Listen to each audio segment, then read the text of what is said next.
Hi ಎಲ್ರಿಗೂ ನಮಸ್ಕಾರ. ದ್ವೇಷದ ಧಗೆಗೆ ಪ್ರೀತಿಯ ಹೋಕುಳಿ ಭಾಗ 31. ಎಲ್ಲರೂ ಆಸ್ಪತ್ರೆಯಿಂದ ಮನೆಗೆ ಬಂದು ಮಧ್ಯಾಹ್ನದ ಊಟ ಮುಗಿಸಿ ರಾಜೇಂದ್ರರ ಜೊತೆ ಮಾತನಾಡುತ್ತಾ ಕುಳಿತಿದ್ದರು. ಅರ್ಜುನ್ ಸಹ ಅಲ್ಲಿಯೇ ಇದ್ದ. ಅಷ್ಟರಲ್ಲೇ ಕಾರ್ ಡ್ರೈವರ್ ಬಂದವ ಶಿವಂ ಬಳಿ, ಸರ್, ನಿಮ್ಮ ಫ್ರೆಂಡ್ ವಿಕ್ರಮ್ ಅವರ ಫ್ಯಾಮಿಲಿ ಬಂದಿದ್ದಾರೆ ನಿಮ್ಮ ತಂದೆಯನ್ನು ನೋಡಲು ಎಂದನು.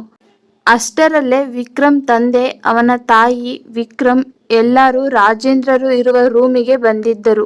ಏನ್ ಮಾಡ್ಕೊಂಡೆ ರಾಜು, ನೀನು ಯಾವಾಗ್ಲೂ ತುಂಬಾ ಹುಷಾರಲ್ಲಿ ಇರುವವನು, ಹೀಗೆ ಮಾಡ್ಕೊಂಡಿದ್ದೀಯಾ ಎಂದು ಸ್ನೇಹಿತನ ಪಕ್ಕ ಬಂದು ಕುಳಿತರು ರಾಜೇಂದ್ರರ ಸ್ನೇಹಿತರಾದ ಶ್ರೀಧರ್ ರವರು. ಹಾಗೇನಿಲ್ಲ ಕಣೋ, ರೂಮಿನಿಂದ ಹೊರಬರುವಾಗ ಸ್ವಲ್ಪ ತಲೆ ಸುತ್ತಿದಂತೆ ಆಯ್ತು, ಕೆಳಗೆ ಬಿದ್ದು ಬಿಟ್ಟೆ ಎಂದವರ ಮಾತು ಸುಳ್ಳೆನಿಸಿತು ಅಲ್ಲೇ ಇದ್ದ ಧರಣಿಗೆ. ವಿಕ್ರಮ್ ರಾಜೇಂದ್ರರ ಆರೋಗ್ಯ ವಿಚಾರಿಸಿದವನ ಕಣ್ಣು ಆಗಷ್ಟೇ ಜ್ಯೂಸ್ ತಂದ ಗಂಗಾಳ ಮೇಲೆ ಇತ್ತು. ಜ್ಯೂಸ್ ತೆಗೆದುಕೊಳ್ಳುವಾಗ ಗಂಗಾಳ ಕೈಯನ್ನು ಮೆಲ್ಲಗೆ ಸವರಿಬಿಟ್ಟ. ತಕ್ಷಣ ಕೈಯನ್ನು ಹಿಂದೆ ತೆಗೆದುಕೊಳ್ಳುವ ಭರದಲ್ಲಿ ಜ್ಯೂಸ್ ಗ್ಲಾಸನ್ನು ಕೆಳಗೆ ಬಿಟ್ಟಿದ್ದಳು ಗಂಗಾ. ಕಣ್ಣು ಕಾಣಲ್ವಾ ಗಂಗಾ, ಬಂದವರನ್ನು ಹೇಗೆ ಟ್ರೀಟ್ ಮಾಡಬೇಕು ಅಂತ ಗೊತ್ತಾಗಲ್ವಾ ಎಂದು ಎಲ್ಲರ ಮುಂದೆ ಜೋರಾಗಿ ಗದರಿಬಿಟ್ಟರು ಸುಲೋಚನಾ. ಕಣ್ಣು ತುಂಬಿಕೊಂಡು ನಿಂತಿರುವಾಗ ಗಂಗಾಳನ್ನು ನೋಡಿ ಧರಣಿಗೆ ಬಹಳವೇ ನೋವಾಯಿತು. ಅರ್ಜುನ್ಗೆ ಎಲ್ಲರ ಮುಂದೆ ತಲೆ ತಗ್ಗಿಸಿ ನಿಂತ ಗಂಗಾಳನ್ನು ನೋಡಿ ಏನೂ ಮಾಡದ ಸ್ಥಿತಿ, ಚಡಪಡಿಕೆ. ತಕ್ಷಣ ಅಲ್ಲಿ ನಿಲ್ಲದೆ ಹೊರಗೆದ್ದು ನಡೆದ. ಮೋಮ್, ಅವಳೇನು ಬೇಕಂತ ಮಾಡಿದ್ಲಾ, ಏನೋ ಮಿಸ್ ಆಗಿದೆ ಅಷ್ಟೇ, ಅದಕ್ಕೆ ಇಷ್ಟು ಕೂಗುವ ಅಗತ್ಯ ಇಲ್ಲ ಎಂದವ. ನಡೆಯಿರಿ, ಎಲ್ಲ ಹಾಲ್ಗೆ ಹೋಗೋಣ, ಡ್ಯಾಡ್ ರೆಸ್ಟ್ ಮಾಡಲಿ ಎಂದು ಹೊರಟವ. ಧರಣಿ, ಇನ್ನೊಂದು ಗ್ಲಾಸ್ ಜ್ಯೂಸ್ ತಾ ಎಂದು ಹೇಳಿ ಕಣ್ಣೀರು ಒರೆಸಿಕೊಳ್ಳುತ್ತಾ ನಿಂತ ಗಂಗಾಳ ತಲೆ ಸವರಿ ಅಲ್ಲಿಂದ ಎಲ್ಲರೊಟ್ಟಿಗೆ ನಡೆದಿದ್ದ ಶಿವಂ. ಗಂಗಾ, ಹೋಗಲಿ ಬಿಡು, ಅಳುವುದ್ಯಾಕೆ, ನೀನು ಬೇಕು ಅಂತ ಮಾಡಿಲ್ಲ.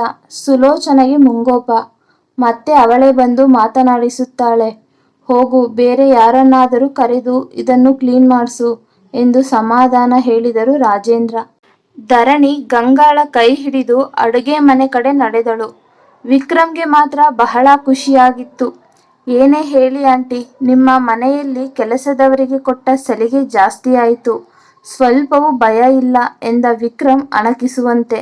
ಅಷ್ಟರಲ್ಲಿಯೇ ಮನೆ ಒಳ ಬಂದ ದಮಯಂತಿ, ಸರಿಯಾಗಿ ಹೇಳಿದೆ ವಿಕ್ರಮ್, ಈ ಮನೆಯವರಿಗೆ ಬುದ್ಧಿ ಕಡಿಮೆ, ಯಾರನ್ನು ಎಲ್ಲಿ ಇಟ್ಟಿರಬೇಕೋ ಅಲ್ಲೇ ಇಟ್ಟಿರಬೇಕು ಎಂದವಳು ವಯ್ಯಾರದಿಂದ ನಡೆದು ಬಂದು ಸೋಫಾದ ಮೇಲೆ ಕುಳಿತುಕೊಳ್ಳುತ್ತಾ ಅವರ ಮಾತುಗಳನ್ನು ಆಲಿಸುತ್ತಾ ಜ್ಯೂಸ್ ಹಿಡಿದು ಬಂದ ಧರಣಿ, ಯಾರನ್ನ ಕೆಲಸದವರು ಅಂತಿದ್ದೀರಾ, ಗಂಗಾ ಈ ಮನೆ ಮಗಳ ಥರ, ಅತ್ತೆಯೇ ಈ ಮಾತನ್ನು ನನ್ನ ಬಳಿ ಹೇಳಿದ್ದಾರೆ, ತಾಯಿಗೆ ಮಗಳನ್ನು ಬೈಯುವ ಅಧಿಕಾರ ಖಂಡಿತ ಇದೆ, ಆದರೆ ಆದ ಚಿಕ್ಕ ತಪ್ಪಿಗೆ ಕಂಡವರೆಲ್ಲ ಹೀಯಾಳಿಸುವುದು ಸರಿಯಲ್ಲ ಅನ್ಕೋತೀನಿ ಎಂದವಳು ವಿಕ್ರಮ್ ಕೈಗೆ ಜ್ಯೂಸ್ ಗ್ಲಾಸ್ ನೀಡುತ್ತಾ. ದಮಯಂತಿ ಸಿಟ್ಟಿನಿಂದ ಧರಣಿಯನ್ನು ನೋಡಿದರೆ ವಿಕ್ರಮ್ಗೆ ಅವಮಾನವಾದಂತಾಗಿ ತಲೆ ತಗ್ಗಿಸಿದ. ಸರಿಯಾಗಿ ಹೇಳಿದೆ ಮಗಳೇ, ಕೆಲಸದವರೇ ಆಗಲಿ ಯಾರೇ ಆಗಲಿ ನಾವು ನಡೆದುಕೊಳ್ಳುವ ರೀತಿ ಸರಿಯಾಗಿರಬೇಕು ಎಂದರು ಶ್ರೀಧರ್. ಧರಣಿ ಅವರ ಮಾತಿಗೆ ನಕ್ಕು ಸೀದಾ ಅಡುಗೆ ಮನೆ ಕಡೆ ನಡೆದಳು. ಏನೇ ಹೇಳು ಸುಲೋಚನಾ, ನಿನ್ನ ಸೊಸೆ ಪುತ್ಕಳಿ ಗೊಂಬೆಯಂತೆ ಇದ್ದಾಳೆ, ಸಿಂಪಲ್ ಹುಡುಗಿ, ಶಿವಂ ಧರಣಿ ಇಬ್ಬರ ಜೋಡಿ ತುಂಬಾ ಚೆನ್ನಾಗಿದೆ ಎಂದರು ಶ್ರೀಧರ್ ಹೆಂಡತಿ ಗಾಯತ್ರಿ. ಅವರಾಡಿದ ಮಾತು ದಮಯಂತಿ ಕೋಪ ಇನ್ನೂ ಹೆಚ್ಚಿಸುವಂತೆ ಮಾಡಿತು. ಶಿವಂ ತನ್ನ ಹೆಂಡತಿ ಹೋದ ಕಡೆಯೇ ಕಣ್ಣಾಯಿಸುತ್ತಿದ್ದ. ಪರವಾಗಿಲ್ಲ, ಡ್ರಾಮಾ ಕ್ವೀನ್ ಚೆನ್ನಾಗಿ ಮಾತಾಡ್ತಾಳೆ ಎಂದುಕೊಂಡವ ಅವರೆಲ್ಲರ ಒಟ್ಟಿಗೆ ಸ್ವಲ್ಪ ಹೊತ್ತು ಮಾತನಾಡಿ ನಂತರ ತನ್ನ ರೂಮಿನ ಕಡೆ ನಡೆದ. ಇಷ್ಟೆಲ್ಲ ಆದರೂ ದಿಶಾ ಇನ್ನು ಮನೆಯ ಕಡೆಗೆ ಸುಳಿದಿರಲಿಲ್ಲ. ಹಿತ್ತಲಲ್ಲಿ ಬಟ್ಟೆ ಒಗೆಯಲು ಹಾಕಿದ ದೊಡ್ಡ ಕಲ್ಲಿನ ಮೇಲೆ ಕುಳಿತು ಬಿಕ್ಕಿ ಬಿಕ್ಕಿ ಅಳುತ್ತಿದ್ದಳು ಗಂಗಾ. ಕಷ್ಟದಲ್ಲಿ ಹೆಗಲಾಗಿ ತಂದೆ ಇರಬೇಕು, ನೋವುಗಳನ್ನು ಹಂಚಿಕೊಳ್ಳಲು ತಾಯಿಯ ಮಡಿಲಿರಬೇಕು. ಯಾರು ಎಷ್ಟೇ ಪ್ರೀತಿಸಿದರೂ ತಾಯಿಯ ಪ್ರೀತಿ ನೀಡಲು ಅಸಾಧ್ಯ. ಆದರೆ ಇಲ್ಲಿ ಗಂಗಾಳಿಗೆ ಅವೆರಡರ ಭಾಗ್ಯವೂ ಇರಲಿಲ್ಲ. ಅಳುತ್ತಿದ್ದವಳ ಹೆಗಲನ್ನು ಒಂದು ಕೈ ಬಳಸಿತ್ತು. ತಿರುಗಿ ನೋಡಿದ ಗಂಗಾಳಿಗೆ ಕಂಡಿದ್ದ ಅರ್ಜುನ್. ತನ್ನ ಬೆರಳಿನಿಂದ ಅವಳ ಕಣ್ಣೀರನ್ನು ಒರೆಸಿ, ನಮ್ಮ ಗಂಗಾ ಇಷ್ಟು ಚಿಕ್ಕ ವಿಷಯಕ್ಕೆ ಅಳುತ್ತಿದ್ದಾಳ, ಜಗಳ ಗಂಟಿಗೆ ಅಳಲು ಬರುತ್ತೆ ಅಂತ ಆಯ್ತು ಎಂದು ಗಂಗಾಳ ಮೂಗೆಳೆದು ನಕ್ಕ ಅರ್ಜುನ್. ಹೌದೌದು, ನಾನು ಜಗಳ ಗಂಟೀನೆ. ಏನಿವಾಗ? ನನ್ನನ್ನು ಯಾರು ಸಮಾಧಾನ ಮಾಡುವುದು ಬೇಕಾಗಿಲ್ಲ. ಇಷ್ಟು ಸಮಯ ಯಾರ ಕಣ್ಣಿಗೂ ಕಾಣದ ಹಾಗೆ ಅಳುತ್ತಿದ್ದೆ. ಆದರೆ ಇವತ್ತು ಎಂದವಳು ಒಮ್ಮೆ ದೀರ್ಘ ಉಸಿರೆಳೆದು ತಿರುಗಿದವಳನ್ನು ಕೈ ಹಿಡಿದು ಅಲ್ಲೇ ಇರುವ ಕಲ್ಲಿನ ಮೇಲೆ ಕುಳಿತ ಅರ್ಜುನ್ ತನ್ನ ಪಕ್ಕದಲ್ಲಿ ಗಂಗಾಳನ್ನು ಕೂರಿಸಿಕೊಂಡು, ಗಂಗಾ, ಈ ಮನೆಗೆ ನೀನು ಬಂದು ತುಂಬಾ ವರ್ಷ ಆಯ್ತು. ನೀನು ಇಷ್ಟು ಅತ್ತಿದ್ದು ನಾನೆಂದೂ ನೋಡಿಲ್ಲ.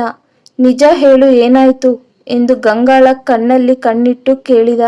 ಇನ್ನೂ ಸಹಿಸಲಾರೆ ಎಂಬಂತೆ ಅವನ ಮಡಿಲಿಗೆ ತಲೆ ಇಟ್ಟು ಜೋರಾಗಿ ಅಳತೊಡಗಿತು ಹುಡುಗಿ.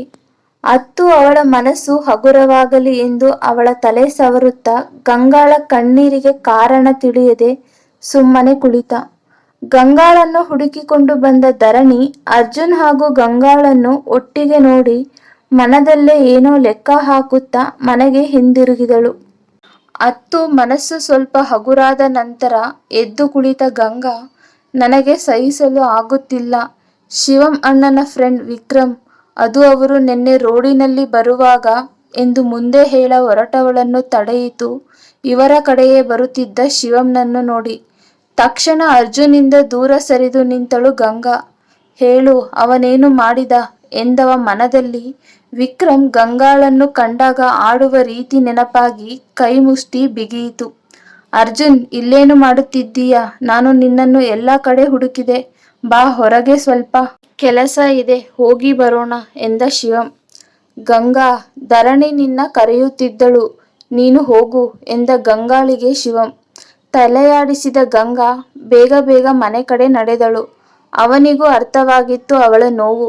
ಧರಣಿಯ ಬಳಿ ಅವಳನ್ನು ಎಲ್ಲಾದರೂ ಸ್ವಲ್ಪ ಹೊತ್ತು ಹೊರಗೆ ಕರೆದುಕೊಂಡು ಹೋಗು ಎಂದು ಹೇಳಿ ಬಂದಿದ್ದ. ಅರ್ಜುನ್ಗೆ ಗಂಗಾಳ ಪೂರ್ತಿಯಾಗದ ಮಾತು ತಲೆಗೆ ಹುಳ ಬಿಟ್ಟಂತಾಗಿತ್ತು. ಶಿವಂ ಹಿಂದೆ ನಡೆದ. ಗಂಗಾಳ ಯೋಚನೆಯಲ್ಲೇ ಅರ್ಜುನ್. 2 ದಿನ ಆಗಿತ್ತು. ಸೋಹಂ ಅವನ ಸ್ನೇಹಿತ ವರುಣ್ ಮನೆಯಲ್ಲೇ ಇದ್ದ. ಧರಣಿಯ ಒಡವೆ ಮಾರಿ ಬಂದ ದುಡ್ಡು ಮೋಜು ಮಸ್ತಿ ಮಾಡಿ ಖಾಲಿಯಾಗಿತ್ತು. ವರುಣ್, ಇವತ್ತು ರಾತ್ರಿ ಎಣ್ಣೆಗೆ ಏನ್ ಮಾಡೋದು?